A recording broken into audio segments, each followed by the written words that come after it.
Ohayou gozaimasu, and welcome to the Embassy of India in Tokyo on the occasion of India's 70th Independence Day. I extend to each one of you and to your families, and especially the little boys and girls, all the children and their parents who have gathered here this morning to celebrate this auspicious and momentous event in the history of our nation. I now have the honor and privilege to read to you excerpts from the President's address to the nation on the eve of India's 70th Independence Day. प्यारे देशवासियों, हमारी स्वतंत्रता की 69वीं वर्षगांठ की पूर्व संध्या पर मैं देश विदेश में रह रहे अपने सभी बहनों और भाइयों को हार्दिक बधाई देता हूं। As we celebrate our 70th Independence Day, I respectfully bow to the heroes of our independence struggle, known and unknown, who fought, suffered, and sacrificed their lives to win freedom for us. Mahatma Gandhi's luminous leadership finally made the British quit India in 1947. When we gained independence in 1947, nobody believed that India will survive as a democracy. Yet, 7 decades later, 1.25 billion Indians, with all their diversity, have proved those forecasts wrong. The strong edifice of democracy built by our founding fathers on the 4 pillars of justice, liberty, equality, and fraternity has withstood several threats from both within and without, and has grown from strength to strength. Fellow citizens, this is for the 5th time that I speak to you on the eve of Independence Day. In the past 4 years, I have seen with some satisfaction a stable and progressive democracy in full play, with peaceful transfer of power from one party to another, from one government to another, and from one generation to another. Notwithstanding the different hues of political thought, I have seen the ruling party and the opposition coming together in pursuit of national agenda of development, unity, integrity, and security of the nation.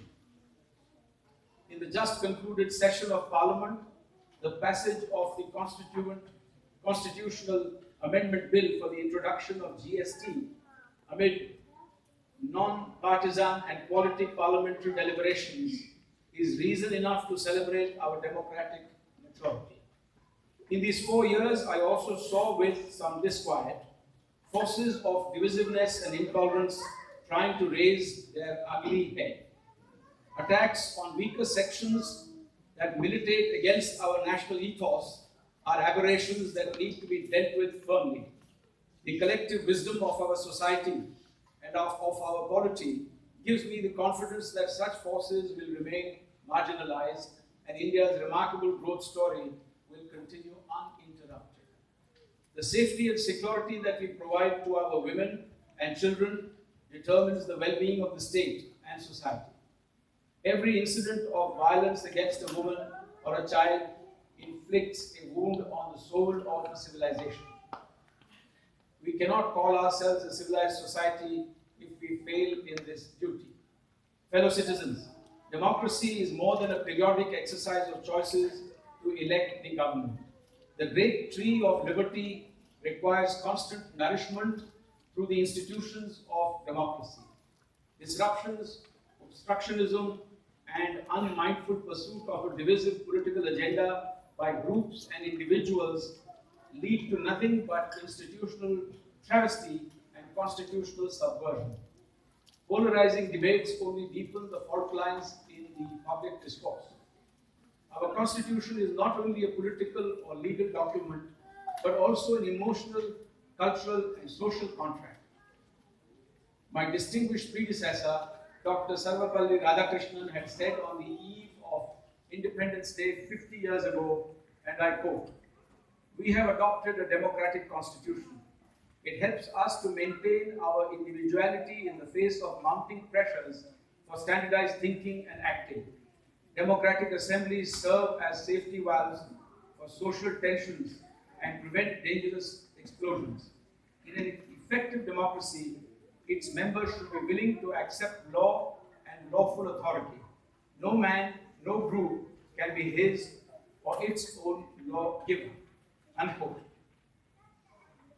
Fellow citizens, one unique feature that has held India together is our respect for each other's cultures, values, and beliefs. The very essence of plurality lies in cherishing our heterogeneity and valuing our diversity. In the networked environment of today, a caring society can only be developed by harmonizing religion with modern science. Swami Vivekananda had once observed, and I quote, "What is needed is a fellow feeling between the different types of religion, seeing that they all stand or fall together. A fellow feeling which springs from mutual respect and not the condescending, patronizing, niggardly expression of goodwill." It is true, as was pointed out in a famous speech made on this very day 69 years ago by Pandit Nehru, that in a nation's history, moments come when we step out from the old to the new, when the soul of a nation finds utterance. But it is also important to realize that such moments are not strokes of luck that come upon us by surprise. A nation can and must strive to create such a moment. We must take destiny in our own hands to build the India of our dreams. Backed by strong political will, we have to create a future which will economically empower 600 million youth, build a digital India, a startup India, and a skilled India. As we build an India of hundreds of smart cities, towns, and villages, we must ensure that they are humane, high-tech, and happy places, leading to the creation of a technology-driven but compassionate society.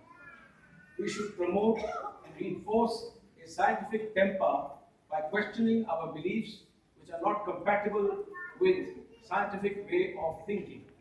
We must learn to challenge the status quo and refuse to accept inefficiency and slipshod work. In a competitive environment, a sense of immediacy and some impatience is a necessary virtue. We often celebrate the achievements of our ancient past, but it would be wrong to rest on our laurels. It is much more important to look to the future. It is time to join hands, to cooperate, innovate, and advance. India has had remarkable growth in recent times, often growing above 8% per annum over the last decade. International agencies have acknowledged India's status as the fastest growing major economy in the world and recognized major improvements in indices of ease of doing business and logistics performance. The startup movement and the innovative spirit of our young entrepreneurs have also attracted international attention. We must build on our strengths so that this lead can be sustained and furthered. A normal monsoon this year gives us reason to cheer. Unlike the past 2 years, when below normal rains created agrarian distress. The fact that despite 2 consecutive drought years, inflation has remained below 6% and agricultural output has been stable is a testimony to our nation's resilience and to how far we have progressed since independence. Fellow citizens, our foreign policy has shown considerable dynamism in recent times. We have reinvigorated our historic bonds of friendship with traditional partners of Africa and Asia Pacific. We are in the process of forging new relationships based on shared values and mutual benefit with all countries, especially our immediate and extended neighborhood. There will be no stepping back on our neighborhood first policy. Close bonds of history, culture, civilization, and geography provide the people of South Asia with an extraordinary opportunity to carve out a common destiny and to march together towards prosperity. This opportunity must be seized without delay. India's focus in foreign policy will remain on peaceful coexistence and harnessing technology and resources for its economic development. Recent initiatives have enhanced energy security, promoted food security, and created international partnerships to take our flagship development programs forward.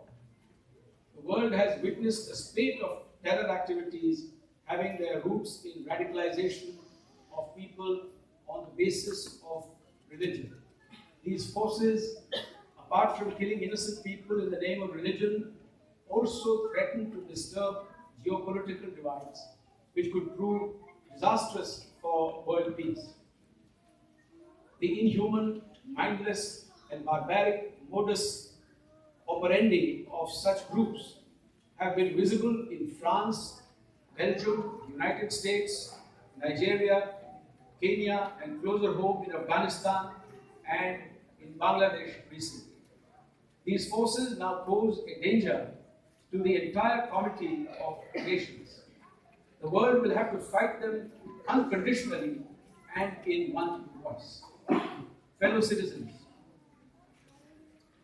India, through its unique civilizational contribution, has repeatedly conveyed the message of peace and harmony to the trouble-torn world. In 1970, historian Arnold Toynbee had the following to say about India's role in contemporary history. I quote, "Today, we are still living in this transitional chapter of the world's history, but it is already becoming clear that a chapter which had a Western beginning will have to have an Indian ending if it is not to end in the self-destruction of the human race." Unquote. Toynbee further went on to say that at the crossroads of human history, the only way of salvation of mankind is the Indian way. Fellow citizens, on this occasion, I convey my special greetings and gratitude to the members of our armed forces, paramilitary and internal security forces who are at the forefront of guarding and preserving the unity, integrity and security of our motherland. अंत में मैं एक बार दोबारा उपनिषद का आह्वान करता हूँ, जैसा कि मैंने 4 वर्ष पूर्व स्वतंत्रता दिवस की पूर्व संध्या पर अपने संबोधन में किया था। यह भारत माता की तरह सदैव जीवंत रहेगी। ईश्वर हमारी रक्षा करे, ईश्वर हमारा पोषण करे। हम मिलकर उत्साह और ऊर्जा के साथ कार्य करें।